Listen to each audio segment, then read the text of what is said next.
Vamos a estar hablando de una obra muy particular, Al exhalar se llama ella, actriz Sabrina Esperanza, que ya nos está acompañando. Bienvenida, Sabrina, un gusto.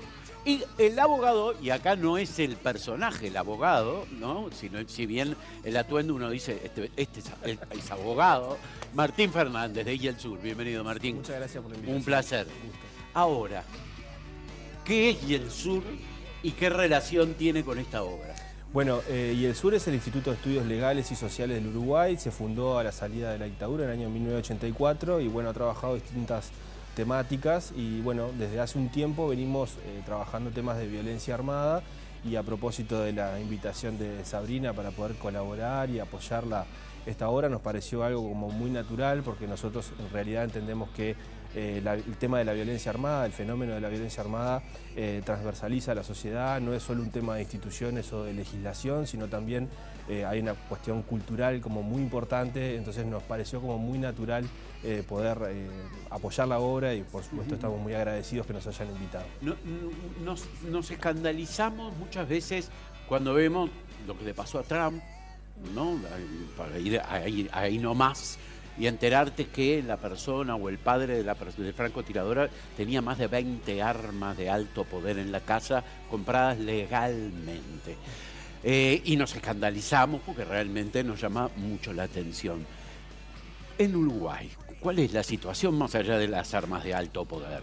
El tema de la circulación de armas lo vemos día a día, vemos noticias, el fenómeno de la violencia armada impacta de manera muy significativa en la convivencia pacífica, es una manera de resolución de conflictos de manera letal, porque cuando aparece el arma de fuego sabemos que hay gente que está dispuesta a dar muerte con eso y nos parece que también afecta ya sea a quienes son legítimos usuarios como que también cuando circulan en los negocios o en el mercado ilegal. Es muy difícil hablar del tema de los mercados ilegales como es el tema de las armas que no están registradas y lo que nosotros vemos es que es absolutamente necesario trabajar en cambios culturales y por eso la obra es tan importante para esto. Sabrina, cuando uno realiza una obra, el personaje que le toque, siempre busca, ¿no?, una relación, un vínculo, ¿no?, un paralelismo de repente con la vida real, o justamente todo lo contrario, como no tengo nada que ver con eso. ¿Cómo se trabaja una obra así, ¿no?, teniendo en cuenta el contexto en que se está haciendo?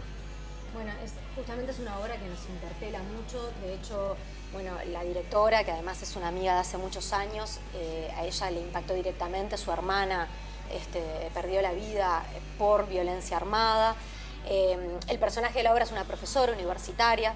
Yo soy profesora y si bien la situación es distinta en términos de los miedos que vive esta profesora, con los cuales por ahí no me siento tan cercana, pero sí en la relación, en sentir que cada vez tenemos más cercano en Uruguay la potencialidad de tener un evento de violencia armada dentro del centro educativo. Hemos visto últimamente en distintas noticias que han aparecido estudiantes con armas. Tenemos un caso que ocurrió acá, no hace tampoco, o sea, hace sí ya unos cuantos años, que es el de Fiorella Buceta, que yo en ese momento estaba estudiando para ser profesora.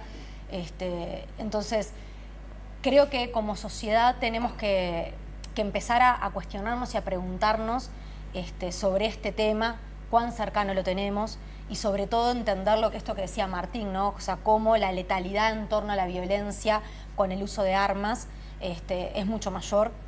Y creer y entender que no es algo que nos es lejano como sociedad, no es algo que ocurre en otros países. Y te pregunto, ¿no?, porque obviamente el autor es estadounidense, sí, ¿no? Martin Zimmerman. Martin Zimmerman, si ustedes vieron la serie Ozark, por ejemplo, autor de esta serie, muy conocida. Pero cuando hablamos de la educación en nuestro país, siempre es, bueno, o las drogas, o el bullying, ¿no?, o la violencia doméstica, la igualdad, pero nunca, me da la sensación a mí, se habla de las armas. En las escuelas, ya sean talleres, no porque los profesores tengan que ocuparse de todo esto, porque al final uno no tiene que enseñar matemáticas o tengo que estar terminando de ser psicólogo, ¿no?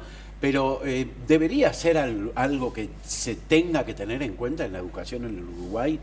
Sí, no sé si directamente algo para ser abordado en específicamente desde el ámbito educativo, pero sí creo, como esto que decía Martín, sí ser abordado en términos culturales, es decir, en la sociedad toda, como me parece que es necesario que nos pongamos este tema sobre la mesa, que lo empecemos a discutir con la seriedad que amerita, y no seguir creyendo que es algo que se circunscribe solamente como a determinados contextos socioeconómicos, o que es algo que ocurre con muchísima frecuencia en otros países, pero que en Uruguay no tanto, ¿no? O sea, me parece que sí tenemos como que empezar a ver que es algo mucho más cercano de lo que por ahí percibimos. El otro día, en un atentado, en una boca de venta de pasta base, alguien entraron, mataron a todos los que estaban, y para 4 personas tiraron 120 balas. 120 balas. Digo, más allá de que haya sido una arma, 3 armas, 120 balas. Digo, uno puede desperdiciar en el sentido de que ¿cuántas necesitas, no? Para eliminar a las personas. Es realmente preocupante la abundancia que hay, porque realmente, si no hubiera, tal vez los conflictos se solucionarían de otra manera. Sí, y bueno, y esto que vos mencionás, Leonardo, justamente tiene que ver también con el tema de la violencia vinculada a los escenarios de narcotráfico, que es toda otra dimensión, pero que muchas veces tienen puntos en común. Y bueno, y lo de las 120 balas no es casual, ¿no? Es un mensaje de poder, es un mensaje de disponibilidad de armas, porque obviamente en un mercado ilícito como es el de las drogas, no pueden ir a un juzgado a reclamarse, mirá, me vendiste vos y tenía que vender yo, lo que sea.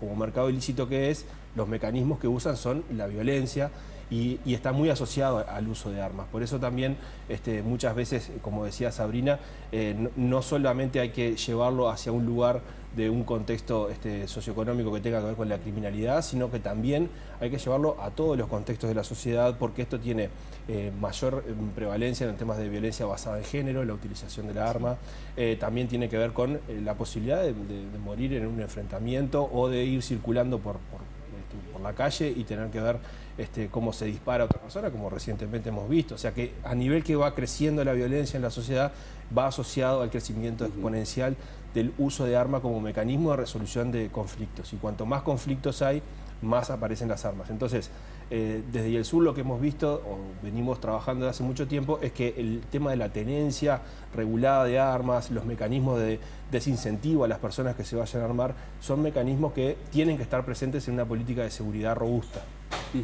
Y además, Sabrina, pensando, ¿no?, en la presencia de niños y de adolescentes vinculados a las armas, uno podría pensar, bueno, por suerte este es un grupo etario que no tiene nada que ver.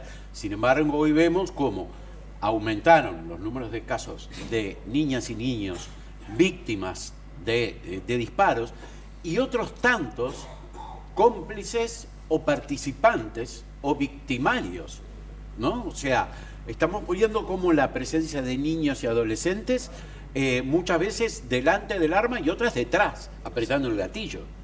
Sí, porque tiene que ver con esto que dice Martín de la disponibilidad. O sea, si vos tenés la disponibilidad de acceder a un arma y eso es utilizado en no sé si decir resolución de conflicto, pero sí en el momento del conflicto, y tenés la posibilidad de utilizar un arma, obviamente eso va a generar que el impacto sea trágico. Y niños que han sido víctimas también en casos, por ejemplo, de violencia basada en género, como decía Martín, en casos de violencia vicaria. Como sociedad tenemos un problema serio, y también en esto de personas que sienten la necesidad frente a esta disponibilidad de armas, decir, bueno, entonces yo también me tengo que armar. Y lo que entramos ahí es esta bola de nieve que va creciendo y que ya hemos visto los efectos que genera en otros países, como en Estados Unidos, lugar en donde transcurre, digamos, la obra.